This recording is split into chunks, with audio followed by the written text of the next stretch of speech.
आज हम बहुत ही ज़्यादा कंट्रोवर्शियल टॉपिक और बहुत ही ज़्यादा कन्फ्यूजिंग टॉपिक के बारे में बात करने वाले कि should you drop college for your passion और टैलेंट। तो मुझे बहुत सारे लोग बोलते हैं या फिर बहुत सारे मेरे दोस्त भी बोलते हैं कि भाई उनके पास कुछ अलग अलग पैशन है। किसी को एक्टिंग करनी है, किसी को क्रिकेट खेलना है, किसी को बिजनेस करना है, किसी को बहुत सारी पेंटिंग करनी है, किसी को सिंगिंग करनी है, किसी को डांसिंग करनी है। तो बहुत सारे लोग के बहुत सारे पैशन होते हैं। तो वो लोग मुझे पूछते हैं कि भाई अपन को क्या करना चाहिए कि कॉलेज मुझे मेरा आधा से ज़्यादा टाइम लाइक पूरा दिन कॉलेज में ही चला जाता है, तो मेरे पैशन को मैं कब टाइम दूँ?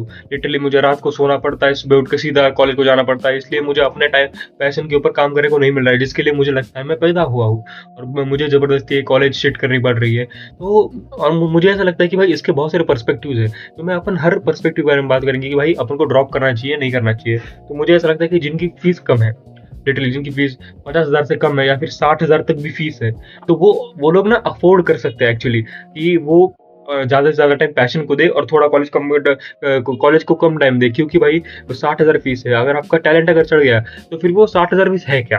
वो 60,000 फीस कुछ भी नहीं है। इसकी वजह से मुझे लगता है कि भाई उन लोगों को ना जो जिनका 60,000 से कम फीस है, उनको ना थोड़ा ज़्यादा टैलेंट पे भी ध्यान देना चाहिए। और जिनकी फीस इतनी है, मैं मेरे दोस्त की एक फीस है ना, उसकी 3.5 लाख साल की फीस है। तो 3.5 लाख साल की फीस है, तो भाई उनको तो भाई कैसे भी झक मार के कॉलेज करना ही पड़ेगा, क्योंकि उनको मालूम है कि उनके माँ बाप कैसे फीस भर रहे हैं। तो मैं बोलता हूँ उनको कॉलेज करो, बट आप अगर 3.5 लाख 4 लाख कॉलेज की फीस भर रहे हो, तो आपका कॉलेज कुछ अच्छा ही होगा। और अच्छा कॉलेज है तो उसमें बहुत सारा एक्स्ट्रा करिकुलर जो चीज़ें होती है, जिसमें जो अगर किसी को फिल्म मेकर बनना है, तो आप वहाँ पर एचओडी को जाके या प्रिंसिपल जाके बोल सकते हो कि मैं एक शॉर्ट फिल्म तैयार कर रहा हूँ, उसके लिए मुझे बजट चाहिए।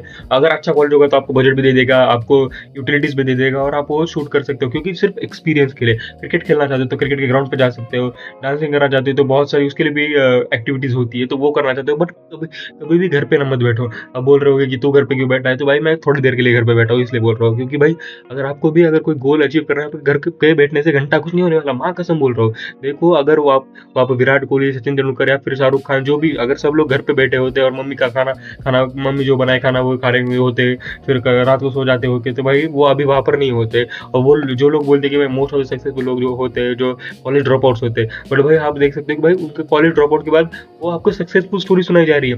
देर are thousand, I mean lakhs of people जिन्होंने कॉलेज ड्रॉप आउट किया, बट उनसे कुछ हुआ ही नहीं। उनका कॉलेज भी नहीं रहा, फिर पैशन भी नहीं हुआ, टैलेंट भी नहीं हुआ। तो अगर आपको कॉलेज ड्रॉप आउट करना है, 100% आपने डिसाइड कर लिया कि मुझे इस पे ध्यान देना है, मेरे पैशन पे ध्यान देना है, तो एक बात याद रखना, उसको इतना 100% देना कि वो सक्सेसफुल होना चाहिए। अगर सक्सेसफुल नहीं हुआ तो भाई तुम ना घर के रहोगे ना घाट के रहोगे भाई। तो फिर देख, पल में चौड़ा पल में माशा, समझ रहे हो? जो भी है, मुझे शब्द नहीं सूझ रहे, पर ये बोल रहा हूँ कि भाई बहुत ही मुश्किल हो जाएगा फिर कि आपको ना जॉब मिलेगी, ना आपको फिर लोगों को जॉब देना पड़ेगा फिर मतलब वो अलग जॉब देना पड़ेगा, समझ रहे हो तुम? इसलिए बोल रहा हूँ भाई। देखो मेरे एक दोस्त को एक्टिंग करनी है और उसने ना देख, हम एक ही क्लास में थे। मैं पुणे में हूँ। अब उसने क्या किया, उसको कॉलेज से बहुत ही बोर हो गया, वो समझ रहे हो, उसको सेमेस्टर में फेल हो गया। तो उसने क्या कर दिया, घर वालों का ना पूछ के भी ड्रॉप आउट ले लिया है। अब मुंबई जाके वो स्टूडियोज के धक्के खा रहा है। और भाई बहुत ही मुश्किल होता है। मुझे पहले लगता था कि भाई मुझे लिटरली जब मैं यूट्यूब पे देखता था कि भाई मैं एक स्टूडियो में चला गया और स्टूडियो में मेरा ऑडिशन ले लिया, ऐसा बोलते हैं कि भाई बट बहुत बहुत मुश्किल होता है। आप ऐसे ही कहीं भी जा रहे थे कि भाई मैं स्टूडियो में गया, अपन को सीधा एंट्री मिल गई।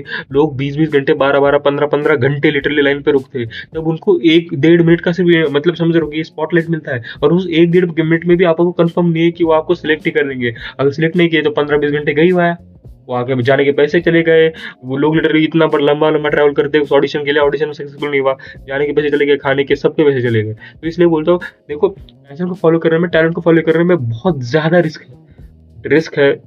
दुनिया है भाई, समझ रहे हो कि भाई ये दुनिया टिकी है रिस्क पे है। अगर कोई पहले इंसान ने, अगर किसी ने काड़ा नहीं किया होगा, कुछ तो एकदम खुराफाती दिमाग नहीं चला होगा कि भाई दो दो पत्थर को घिस के कुछ हो सकता है क्या, ऐसा ऐसे कर रहा होगा, ऐसे कर रहा होगा, चिंगारी में समझ रहे हो, ऐसे चिंगारी लगी होगी उससे, वो भी ऐसे ही सोच रहा होगा ना। तो इसलिए बोल रहा हूँ भाई कि भाई I know it is hard to follow talent, क्योंकि जब आपके ऊपर इतनी ज्यादा रिस्पॉन्सिबिलिटीज हो। और अगर आपको, मैं ये बोलता हूँ भाई कि टैलेंट आपको कभी भी भूखा मरने नहीं देगा। अगर कोई अगर अच्छा डांस करता है तो वो रास्ते पे नाच के भी पैसे कमा सकता है, भूखा नहीं मरने देगा। अगर कोई अच्छा गाता है तो भाई वो भुवन बाम बार में गाना गाता था भाई लिटरली, और अब वो कहा है। वैसे ही बोल रहा हूँ शाहरुख खान लिटरली थिएटर के बाहर, ऐसे मैंने सुना है, आई डोंट नो ट्रू है कि नहीं, थिएटर के बाहर सोते थे भाई। वो बोलने वाला, अभी वो थिएटर के ऊपर राज करते थे। यही तो बोल रहा हूँ भाई कि भाई आपको टैलेंट कभी भूखा नहीं मरने देगा, त्रास देगा, मुश्किलें देगा। बट अगर एक बार टैलेंट जल गया तो talent is like life time thing, क्योंकि अगर आपका एक बार टैलेंट चल गया तो आपको मेहनत करने की ज़्यादा ज़रूरत नहीं है, कुछ भी घंटा करने की ज़रूरत नहीं है। आपको सिर्फ आपको जो चीज़ पसंद है वही करना है। लिटरली आप इमेजिन करो, आप उस चीज़ के लिए आपको पैसे मिल रहे हैं जो चीज़ आपको करना पसंद है। और it's very big good thing, like आपको कोई चीज़ करना पसंद है और उसके पैसे भी मिल रहे हैं। लिटरली मुझे अगर किसी को सोने के पैसे मिलते तो कैसा लगता है? मतलब सोने के मतलब ऐसे नहीं, सोने के पैसे मिलते तो कैसा लगता है? तो वैसे ही अगर मुझे कोई काम करना अच्छा लगता है तो वो मेरे लिए तो भाई एकदम ट्रीट ही है। समझ रहे हो? तो इसीलिए बोलता हूँ, अगर आप चाहते हो, आप बहुत ही ज़्यादा आप अगर समझ रहे हो कि सीरियस हो अपने टैलेंट के लिए, तो आप कॉलेज को ड्रॉप आउट ले सकते हो और 100% टाइम उसको दे सकते हो। अगर आप कॉलेज में ज़्यादा फीस भर रहे हो, 70-80 हज़ार 1 लाख फीस भर रहे हो, तो आप थोड़ा डिवाइड कर सकते हो कि भाई 6 घंटा ये 6 घंटा ये। अगर आपका कुछ ज़्यादा ही फीस है कॉलेज का और ज़्यादा ही लोड है, जैसे मेडिकल में होता है बहुत ही ज़्यादा लोड होता है, तो आप कॉलेज के बाद कर सकते हो। कॉलेज के 4-5 साल जो होते हैं, 3-4 साल जो होते हैं, उसके बाद आप उस टैलेंट को फॉलो कर सकते हो। वो मुझे ऐसा लगता है भाई, कल हो ना हो, अगर आपको कोई टैलेंट है तो आप अभी से उसका ग्राइंड करना शुरू कर सकते हो, क्योंकि भाई कल होना होगा। 26 में तो दुनिया खत्म है भाई, 27 कब आएगा भाई? और आप अब बात कर रहे हो 2021-32 की। तो मुझे ऐसे लोग पसंद नहीं है ना जो बहुत ज़्यादा फोर साइटेडनेस होते हैं। मतलब समझ रहे हो कि भाई बहुत ज़्यादा दूर रहती है, भाई मैं 4-5 साल बाद ये करूँगा, फिर 5-6 साल बाद ये करूँगा। भाई तू कल का देखना, तेरे को कल क्या करना है वो तो देख भाई। मुझे उन चीज़ का बहुत गुस्सा आता है, लाइक यू नो मुझे बहुत कम लोगों को मेरी ये बातें समझाएगी, बहुत ही इंटेलेक्चुअल बातें हैं। तो अगर आपको भी ये बातें समझ में आ रही है, अगर आपको चाहते हैं कि अगर ऐसे ही क्रेजी टॉपिक के ऊपर मैं वीडियो बनाऊँ, तो चैनल को सब्सक्राइब कर देना। मैं मिलता हूँ दूसरे के लिए, बाय बाय, जय हिंद।